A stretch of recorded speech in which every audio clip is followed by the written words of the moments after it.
I was standing in the rain outside my childhood home when I got the email that would change everything. My phone buzzed in my pocket as I stared at the muddy ground where my father's hand-carved sign once hung. The sign that had read Vance and Son Marine for 3 generations was now lying face down in the dirt like a piece of trash. In its place, a massive billboard screamed in bold letters, "Donovan Luxury Resort Development coming soon." My hands were shaking as I opened the email from the law firm. Subject line: Final Notice Vance Property Liquidation. They needed my signature to complete the sale. My mother Sarah had already agreed to sell everything our family had built to some real estate corporation for what they called a fair market price. The number made me sick. It was barely enough to cover what the land was worth, let alone the legacy my father Arthur had poured his entire life into building. That was the moment I knew I had been gone too long. 10 years in Chicago building skyscrapers for the wealthy while my family's heritage was being sold out from under us. And standing there in front of me, blocking the path to my own front door, was the man responsible for all of it, Rick Donovan. He wasn't even trying to hide his satisfaction. He stood there in an expensive raincoat, holding architectural plans for his resort, wearing a smile that made my blood boil. But before I tell you how I took back everything that was stolen from me, if you are enjoying this story, please hit that like button and subscribe to hear more stories about fighting back against injustice. Drop a comment below telling me what you would do in my situation. Your support means everything and helps me share these stories with more people who need to hear them. Now let me take you back to where this all really started. 3 days earlier, I had been standing in a glass-walled conference room on the 47th floor of the Meridian Tower in downtown Chicago. The city sprawled beneath me, a concrete jungle where I had built my reputation as one of the most ruthless negotiators in the architecture business. I was wearing my power suit, the black Armani that cost more than my first car, presenting a $200 million skyscraper project to a room full of investors who thought they could intimidate me with their old money and their condescending questions. They learned quickly that Chloe Vance did not back down. I had spent 10 years clawing my way up from a small-town nobody to a senior architect at Whitmore and Associates, one of the most prestigious firms in the country. Every presentation was a battle, every contract negotiation was a war, and I won every single one because I had something to prove. I had left home at 18 with nothing but a scholarship and a burning need to show everyone back in Pine Harbor, Maine, that I was more than just Arthur Vance's daughter from the boatyard. My father. God, I had not let myself think about him in years. It hurt too much. The investors signed the contract that afternoon. My boss Marcus Whitmore shook my hand and told me I was partner material. We went out for champagne at one of those exclusive clubs where you need a membership just to walk through the door. I remember thinking this was it. This was the life I had worked so hard to build. Success. Recognition. Respect. Then my phone buzzed with that email. I read it 3 times before the words actually registered. My mother had been negotiating with a development company for 6 months. 6 months. And she had not called me once. The email was cold and clinical, listing the property details like my father's life's work was just another asset to be liquidated. Vance and Son Marine, 12 acres of waterfront property, historic boatyard, established 1952, to be demolished for commercial development. Demolished. I excused myself from the celebration and locked myself in the bathroom. For the first time in 10 years, I let myself remember what I had left behind. The smell of salt water and fresh-cut wood. The sound of my father's laugh echoing through the workshop. The feel of sandpaper in my hands as he taught me how to smooth the hull of a sailboat until it was perfect. He had been so proud when I got accepted to MIT. He had told me to go chase my dreams, to build something bigger than Pine Harbor could offer. I never asked if he wanted me to stay. I booked a red-eye flight to Maine that night. I did not pack much, just threw some clothes in a bag and told Marcus I had a family emergency. He was not happy about me leaving right after closing such a huge deal, but I did not care. For once in my adult life, the architecture firm and the clients and the corporate ladder did not matter. The plane landed in Portland at 6 in the morning. I rented a car and drove the 2 hours up the coast to Pine Harbor, watching the sun rise over the Atlantic Ocean. The highway gave way to smaller roads, then to the narrow coastal route I had driven 1,000 times as a teenager. Every mile brought back memories I had tried so hard to bury. The lighthouse at Rocky Point, where I had my first kiss. The diner where my father would take me for blueberry pancakes every Sunday after church. The harbor where the fishing boats would come in with their catch, and my father would inspect each vessel, always ready to help with repairs. Pine Harbor had not changed. The population sign still read 3,847. The same old houses lined the main street. The same bell tower rose above the Methodist church. But as I turned onto Harbor Road and saw our property, everything felt wrong. The taxi I had called from the airport dropped me at the gate. That was when I saw the sign lying in the mud.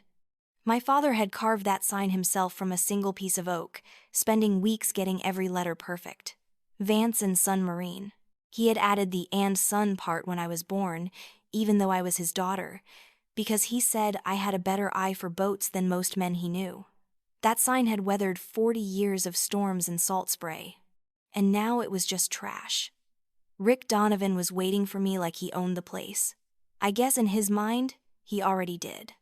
He was tall, probably 6'2", with that artificial tan that screamed timeshare salesman.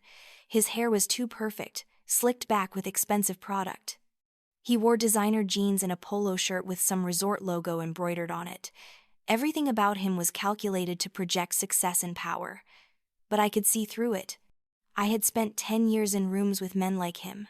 Men who thought money could buy anything, including respect. "Look who decided to come home," he said, his voice dripping with fake friendliness. "The prodigal daughter returns to her little backwater town. How is the big city treating you, Chloe? Build any pretty buildings lately?" I ignored his condescension and looked past him toward the house. "What is going on here, Rick? Where is my mother?" He laughed, actually laughed, like my question was amusing. "Your mother is inside, probably crying about the past like she always does. But do not worry, I am taking care of her now." "Taking care of both of you, really? This property is going to make everyone a lot of money." I felt my jaw clench. "That billboard. What is that about?" He turned and gestured to it like he was presenting a masterpiece. "That is called progress, sweetheart. That is called the future. Your father, bless his heart, he was a good craftsman. But he was stuck in the past. Handmade boats? In this economy? Nobody wants that anymore. What people want is luxury. They want infinity pools overlooking the ocean. They want spa treatments and 5-star restaurants and rooms that cost $1,000 a night." He pulled out his phone and showed me architectural renderings. The resort was massive, sprawling across what used to be our boatyard, our home, our life. Glass and steel and artificial beaches. Every building design was generic, soulless, the kind of thing you could find in any tourist trap from here to California. It made me want to throw up. "This is my father's legacy," I said, my voice low and controlled. "You cannot just erase it." Rick stepped closer, and I could smell his cologne. Too much of it, like he was trying to cover up something rotten underneath. "Your father is dead, Chloe. Has been for 3 years. And your mother needs someone to look after her, someone who understands how the real world works. This town is dying. This boatyard is dying. I am offering a lifeline." I started walking toward the house.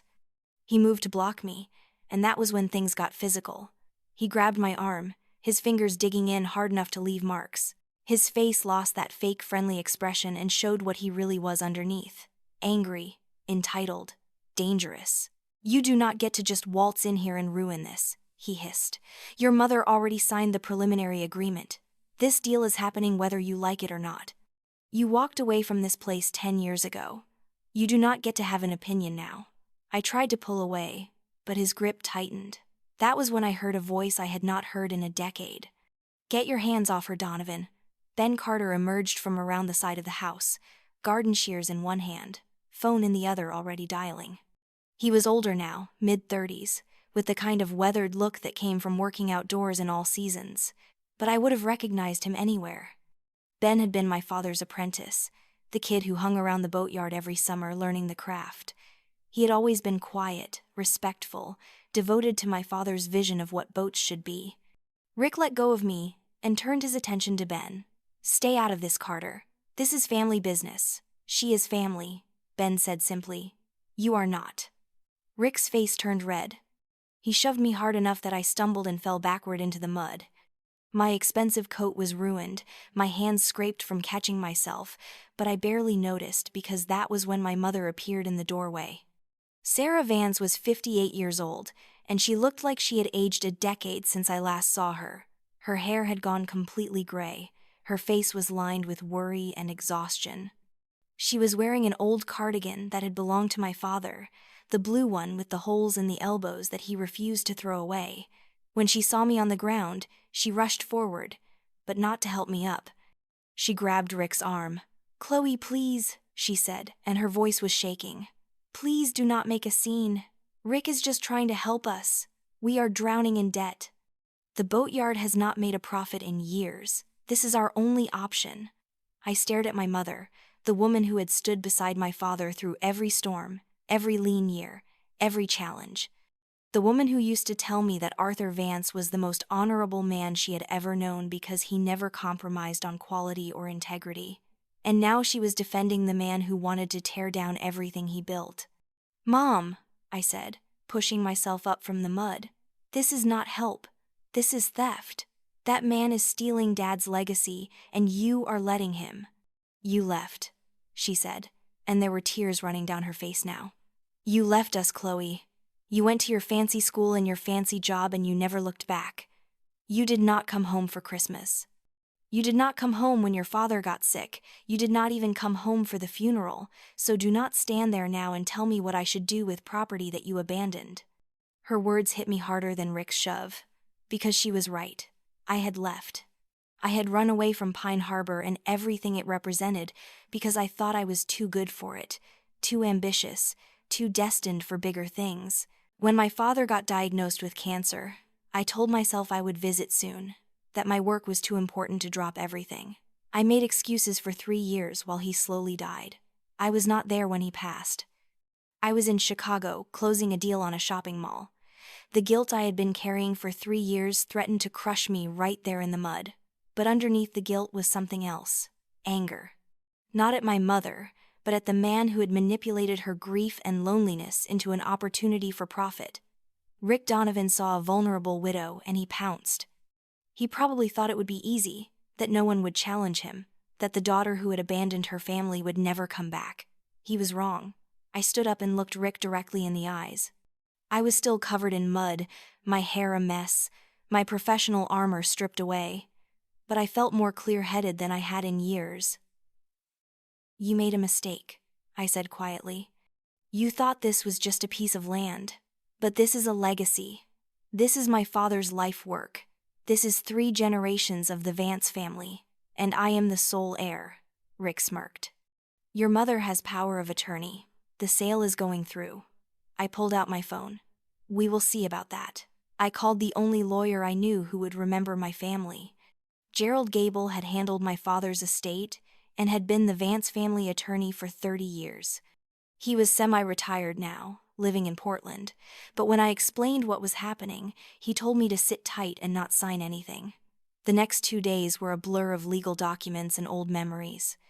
I did not go to a hotel. I stayed with Ben, who lived in a small cottage about a mile from the boatyard. His place was filled with reminders of my father, photographs on the walls of boats they had built together, tools that had belonged to Arthur, carefully maintained and organized, a half-finished model of a schooner that my father had been teaching Ben to carve before he got too sick to work. Ben made coffee and we sat up most of the first night while he told me everything that had happened after I left. How my father had kept working even as the cancer progressed, determined to finish one last boat. How my mother had slowly fallen apart after the funeral, unable to manage the business side of things. How Rick Donovan had appeared about a year ago, presenting himself as a businessman who appreciated local history and wanted to help preserve the Vance name. "It was all lies," Ben said, his hands wrapped around his coffee mug. He started by offering to help with the books, said he had experience in business management. Your mom was grateful. She was drowning in paperwork and bills. But then he started suggesting that maybe the boatyard was not viable anymore. Maybe it was time to think about other options. He was so smooth about it, so gradual, that she did not realize she was being manipulated until he already had her convinced that selling was the only choice. "What about you?" I asked. "Why are you still here?" Ben looked at me with those steady brown eyes. "Because your father asked me to watch over the place. Before he died, he pulled me aside and said that someday you would come home. He said when you did, I should help you however I could. He believed in you, Chloe. He never stopped believing you would make things right. I had to leave the room after that. I stood outside on Ben's small porch, looking out at the dark ocean, and finally let myself cry. Not the polite tears I had shed at corporate functions or sad movies, but the deep, wrenching sobs of someone who had been holding in grief for 3 years. My father had died believing I would come back. And I almost had not. If that email had not arrived, I would have let Rick Donovan destroy everything. The next morning, Gerald Gable called me with news that changed everything. He had been going through my father's estate documents and found something interesting. A clause that my father had added to the property deed when I was 18 years old. Apparently, I had suggested it to him one summer when we were working on a particularly beautiful wooden sailboat and discussing the future of the business. The artisan clause, Gable called it. The property could only be used for traditional boat-building purposes. Any attempt to change the use of the land or engage in mass production would void the current ownership and transfer full rights to me as the designated heir. It was a protection against exactly what Rick was trying to do. "That is our silver bullet," Gable said. "I am filing for an emergency injunction immediately. All construction and sale activities will be halted pending a court hearing." I felt hope for the first time since I had arrived in Pine Harbor. But I also knew Rick Donovan would not go down without a fight. I was right. The injunction was granted that afternoon. Rick received the notice while he was at the boatyard with a surveying crew. According to Ben, who witnessed the whole thing, Rick went ballistic. He screamed that this was harassment, that he would sue everyone involved, that the Vance family would regret crossing him. That night, someone broke into the boatyard workshop. They did not steal anything. They destroyed it. Tools that had been in my family for generations were smashed. Half-finished boat projects were damaged beyond repair. The vandalism was methodical and targeted, designed to hurt us emotionally as much as financially. We knew it was Rick, but we could not prove it. He had been careful, probably hired someone to do the dirty work while he established an alibi somewhere public. Ben and I spent the next day documenting the damage, taking photographs, making lists of what had been lost. Each broken tool felt like losing my father all over again. But I was not going to let Rick intimidate me. I had spent 10 years in cutthroat corporate environments. I knew how to fight. The real battle, though, was not going to be won in court. It was going to be won by reaching my mother. She was the key to everything. As long as she supported Rick, as long as she believed his lies, he had power over the situation. I needed to help her remember who she really was and what she and my father had built together. I found the boxes in the attic of our house one afternoon while my mother was out grocery shopping. Cardboard boxes labeled in my father's neat handwriting, Sarah. Memories. 1985 to 2010. Inside were love letters, photographs, and old film reels from before everything was digital. That evening, I set up my father's old projector in the living room. When my mother came home, I asked her to sit with me. She was reluctant at first, probably afraid of what I might say or do. But when the first film started playing, showing a young Arthur and Sarah on their wedding day, her resistance crumbled. We watched hours of footage, my parents dancing at their reception, my father presenting my mother with the deed to the boatyard on their first anniversary, me, as a baby, held by my father as he showed me my first boat, family picnics on the beach, Christmas mornings, the footage of my father teaching me carpentry when I was 10 years old, his patient voice explaining how to read the grain of the wood, how to feel when something was right. My mother cried through most of it.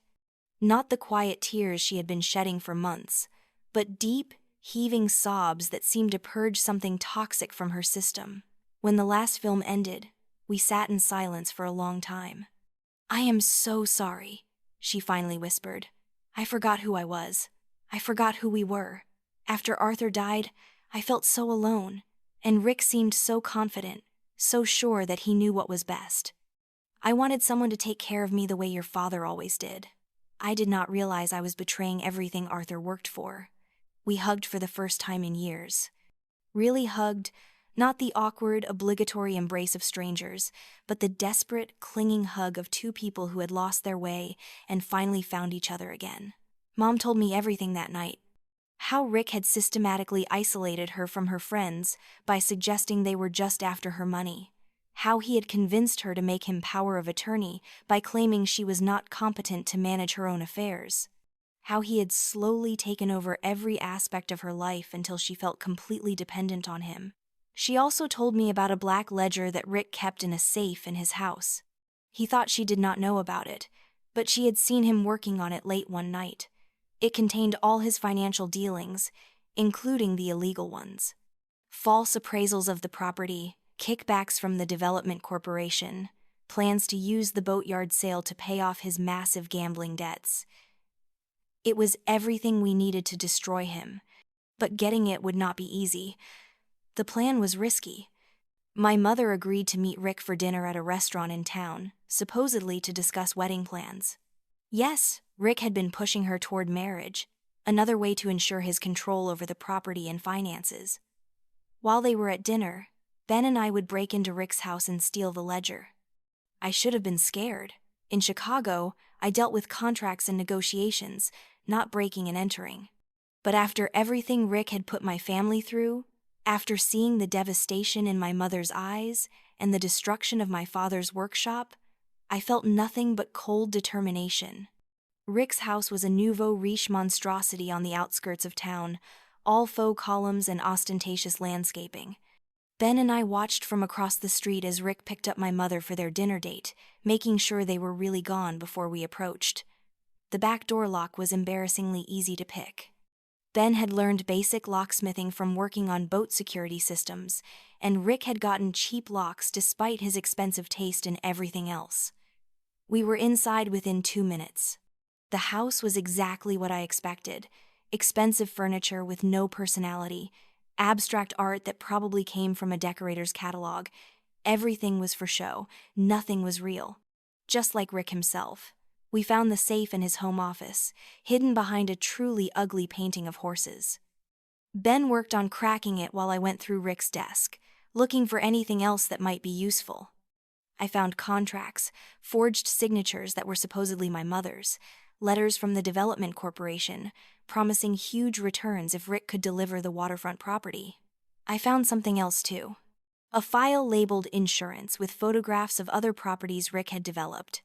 Except the before pictures showed thriving small businesses, family-owned shops and restaurants that had somehow burned down or been condemned right before Rick swooped in with development offers.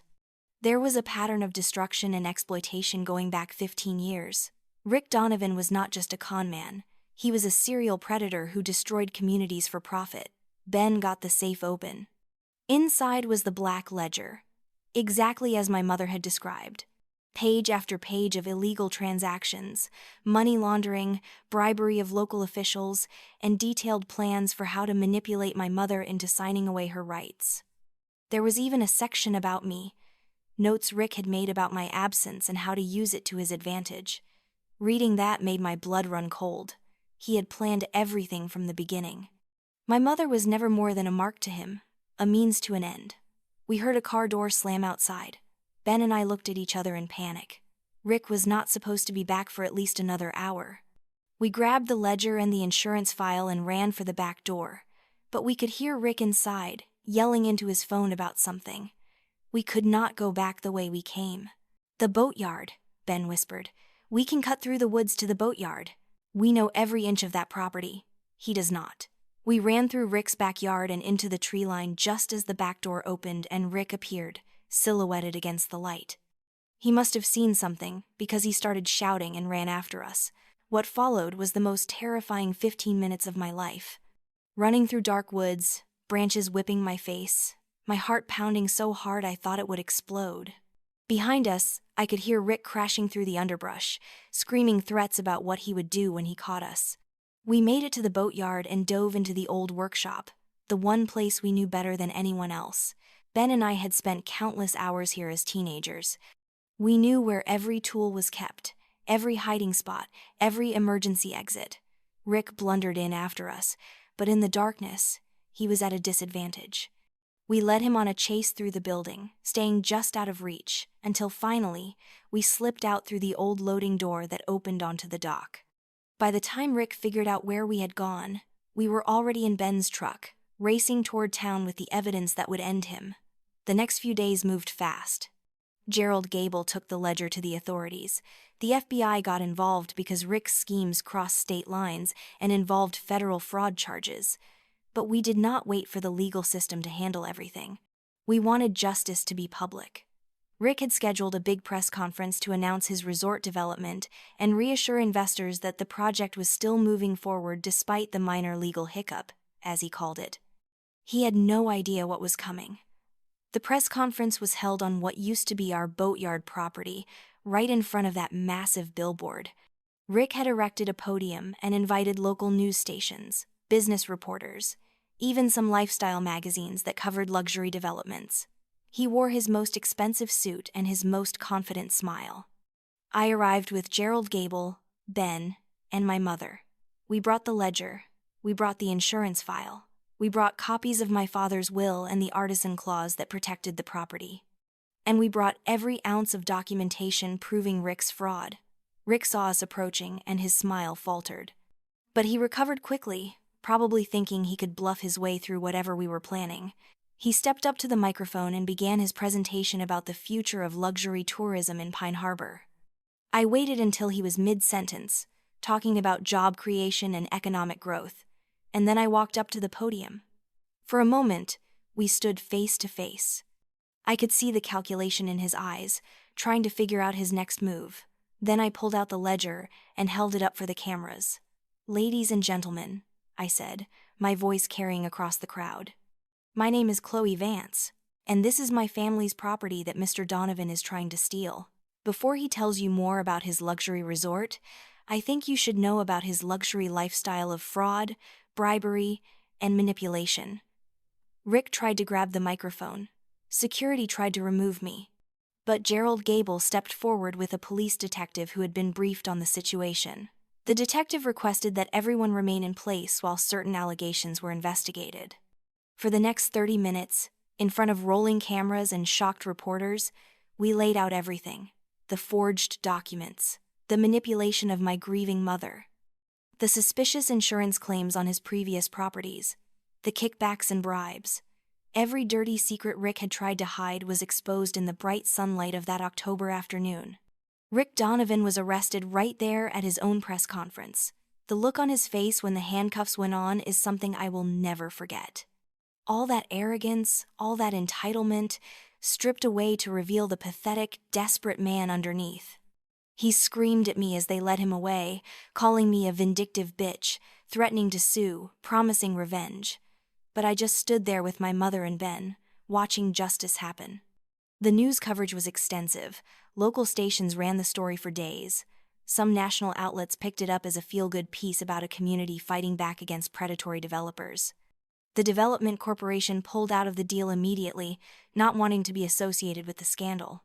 Other victims of Rick's schemes started coming forward, providing even more evidence for the prosecutors. Rick Donovan was eventually sentenced to 15 years in federal prison on fraud, racketeering, and a dozen other charges. He lost everything: his house, his car, his reputation. All the luxury he had built on the backs of people he had destroyed. And we got back what was ours. The months after Rick's arrest were not easy. The boatyard had been neglected for too long, and the vandalism had done serious damage. Insurance covered some of it, but mostly it was just hard work. Ben and I spent every day repairing, rebuilding, restoring. My mother helped where she could, slowly coming back to herself, slowly healing from the trauma Rick had inflicted. I did not go back to Chicago. I called Marcus Whitmore and resigned from the firm. He tried to convince me to stay, offering a bigger salary and a faster partnership track. But I was done building things for other people. It was time to build something for myself, something that mattered. I took my savings and my architectural skills and poured them into the boatyard. I designed a new workshop that combined traditional craftsmanship with modern efficiency. I created a business plan that honored my father's legacy while also making the company financially sustainable. I reached out to yacht clubs and private collectors, marketing Vance boats as luxury custom items, one-of-a-kind pieces of functional art. It turned out there was still a market for handmade boats. You just had to know how to reach it. Ben became my partner officially. He knew the craft better than anyone, and together we made an unbeatable team. He handled the building while I handled the business and design. We hired 3 more craftsmen, all of them trained in traditional techniques, all of them committed to the Vance philosophy of quality over quantity. 6 months after Rick's arrest, we unveiled the first boat from the new Vance & Son Marine. It was a 30-foot sailboat made from sustainably harvested wood, with custom brass fittings and a design that blended classic lines with modern performance. We named it Arthur's Legacy. The client who commissioned it paid $200,000 for it, 3 times what Rick had been offering for our entire property. My mother was there for the unveiling, standing beside me as the boat was lowered into the water for the first time. She had tears in her eyes, but they were good tears this time. Tears of pride and healing and hope. "Your father would be so proud of you," she whispered, squeezing my hand. "You came home." I looked at the boat, at the workshop beyond it, at the sign that Ben and I had restored and rehung, Vance & Son Marine, and I realized that I had not just saved my father's legacy. I had claimed it as my own. I had found my place in the world, and it was exactly where I started. Standing here now, a year later, I can tell you that coming home was the best decision I ever made. I am not going to lie and say everything is perfect. There are still hard days, still moments when I doubt myself, still bills that are scary to look at. But I wake up every morning doing work that matters, surrounded by people I love, in a place that feels like home. Rick Donovan thought he could take everything from me. He thought because I had left, because I had stayed away, because I had not been there when my father died, that I had forfeited my right to this legacy. He was wrong. Sometimes the journey away is what teaches you the value of what you left behind. Sometimes you have to lose something to understand how much it is worth fighting for. My father once told me that building a boat is an act of faith. You start with raw materials and a vision, and you work day after day, trusting that eventually you will create something beautiful that can carry people safely through storms. That is what I am doing now. Taking the raw materials of my broken family and my father's shattered dreams and building something that will last. I guess the lesson here is this: your legacy is not something that can be taken from you unless you let it go. Stand up for what matters. Fight for what is right. And never let anyone make you feel like you do not deserve what is yours. Now, I want to hear from you. Have you ever had to fight to protect something important to you? Have you ever felt like you had to choose between your dreams and your family? Drop a comment below and share your story. And if you enjoyed hearing about my journey from corporate architect to boatyard defender, please hit that like button and subscribe to this channel. Your support means everything and helps me continue sharing stories that inspire people to fight for what they believe in. Thank you for listening.